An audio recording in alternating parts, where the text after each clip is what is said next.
Hey there, and welcome to Reading the Bible. My name is Collin. I'm a pastor at Redeemer Anglican Church in Tequila, Georgia. And during this season of shelter in place, when we're sequestered in our homes, I want to help you and your family learn to love reading the Bible at home with one another. See, I think there's an issue that many of us really don't know how to approach reading the Bible at all. We think it's this strange thousands of year old book, and even though that people like me keep telling you that you should read it, they're telling you over and over again, every time that you open it up, you don't really get anything out of it. And if that is you, you're not alone. And I would love to help you over these next few weeks. Because yes, while this is a strange book that was written thousands of years ago, I have come to believe that it is the most transformative piece of literature that this world has ever known. And I would love to help you discover that as well. And so this week, for our first episode, we're going to be taking actually a step back because there's a question we have to answer before we come to the question of how do we read our Bibles. And that question is, why do we read the Bible at all? See, if you're a seasoned Christian, chances are you have a ready-made answer. And you say, well, because it is the Word of God. But then your 2-year-old comes up to you and starts playing the why game, right? And says, well, why do we read the Word of God? And maybe your answers become a little bit more fumbled. If you're a skeptic, you embody this question.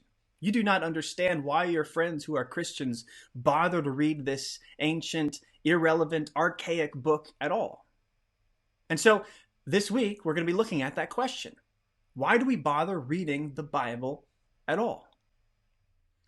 All right, so let's get started. So in 1960, a sociologist by the name of Peter Berger introduced an idea that revolutionized the way that we look at human culture. Berger said that everyone lives in a particular interpretation of the world, and that this interpretation is built on the stories that they have heard, that they believe, and that they have experienced themselves. Berger says that we are shaped by these stories, and these stories shape who we are, how we perceive our role in the world. In fact, what kind of a world we are even living in. And I think he's right. Think about the stories that shape you, that have made you who you are. So if you are watching this, chances are you're an American. And as an American, you have been steeped in the stories of our country. We have this perpetual story going throughout our culture that a person can go from rags to riches, that a person can be a self-made man or woman. We have this idea of our country has been birthed out of freedom from tyranny. And so that storyline has shaped us. We have a strong individualism that no one can tell us what we can and can't do.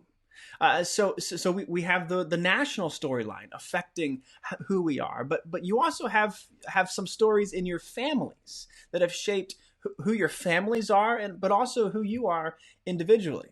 So an example of that, my mom's family is from rural Oklahoma, Tornado Alley, right? So lots of destructive storms. And so lots of stories about themselves experiencing it, or they've been around it, or they've had family members who've lost homes. And undoubtedly, my mom's parents learned a lot of these stories from their parents. And so this is passed down generation to generation. And in fact, myself, when I was growing up here in Georgia, anytime there was a whiff of inclement weather, my mom would herd me, my sister, and my dad down to the basement. You know, we had everything except for maybe the tornado helmets, but we were ready.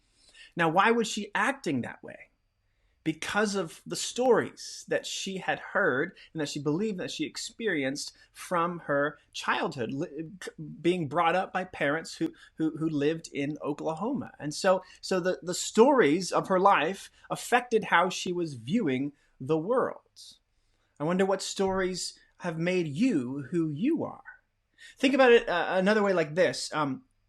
How many of you guys have traveled overseas? You know, and I don't mean going to a sandals resort on some foreign beach. I mean actually going to a foreign country, engaging with a culture that is very different from your own. when you go on an experience or a travel like that, it changes you. It marks you. I had the experience. I had the opportunity to go to several different countries when I was in college, and each one of them left a mark on me. What happens is when you go to a foreign country, you then come back and you see your world in a completely different light. For example, one of the countries that I had the opportunity to go to was Spain. Now, in the town of Spain that we were in, everyone had very small apartments, and so they spent the vast majority of their day outside, out in plazas, out walking, out at the beach.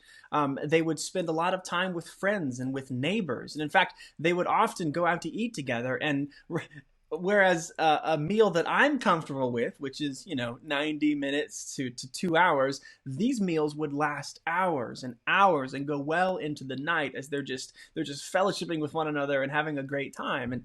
And these experiences marked me. And so I came back to suburban America, and I began to see the world in a completely different light because of the story of my time in Spain. I began to see that we're distancing ourselves intentionally so much that I don't even know my neighbors. And so what happened was that the story of my time in Spain prompted me to change my behavior. You see, that story was doing something to me. It was affecting me in a particular way. So what does any of this have to do with our question for today? Why do we read the Bible at all? Well, we read the Bible because it is our story. It's our story that shapes us. It's our story that helps us interpret who we are, what we're all supposed to be about, what kind of a world we live in. The Bible is the story of God choosing and saving and sending a people to live in a particular way, which we would call to live in the way of Jesus. And what happens is that as we read, as we tell and retell that story to us, to ourselves and to our family, what happens is that the story does something to us, as all stories do. It begins to shape us and change us and transform us actually into those types of people who are being sent out to live in the way of Jesus. Now, this is important because I think we can all agree following Jesus is very difficult. Following Jesus is the minority view in our culture. If you are following Jesus requires you to live in a particular way according to a particular set of values that are not shared by the majority of people that you interact with. And so the question then for us who are trying to follow Jesus is, how do we retain this identity that is being formed by the story of our God choosing and saving and sending us? How do we retain that identity of who we are and what this world is about and what we're supposed to do? What's our role in the world? How do we retain that identity? We go to our story. We go back to the story that tells us who we are, what this world is about, and what is our role in it. The Bible, reading the Bible, it's all about forming that identity. And because we live in a world that has so many obstacles to retaining that identity, we have to keep coming back to the story over and over and over again because it is our anchor. And so we move into, present time, the things that we're dealing with today, the social upheaval, the fact that there's nothing normal anymore, and we are facing a future that is very uncertain and unknown because no one knows when all of this is going to end.